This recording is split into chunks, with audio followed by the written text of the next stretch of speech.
খেয়াল করে দেখেছো, এমন একটা সবজি যার শুরু থেকে শেষ পর্যন্ত খাওয়া যায়। দেখো, লাউ কিন্তু কোনো সাধারণ সবজি নয়। লাউ এর একদম পাতা থেকে শুরু করে বিচি পর্যন্ত সব খাওয়া যায়। লাউ এর খোসা, লাউ এর ভাজি, লাউ এর পাতা, লাউ এর বিচি, লাউ দিয়ে যে কত ধরনের রেসিপি হয়। এই ধরো লাউ এর পায়েস, লাউ দিয়ে তোমরা কেউ পায়েস রান্না করে খেয়েছো?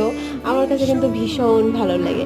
আর লাউয়ের খোসা এরকম নারিকেল, চিংড়ি মাছ দিয়ে রান্না করলে অনেক মজা হয়, ডিম দিয়েও রান্না করলেও ভালো হয়। লাউ শরীরের জন্য কিন্তু অনেক বেশি ভালো। আর লাউ কিন্তু আমাদের হযরত মুহাম্মদ সাল্লাল্লাহু আলাইহি সাল্লামের প্রিয় একটা সবজি।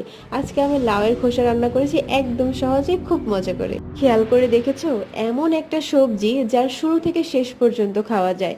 দেখো,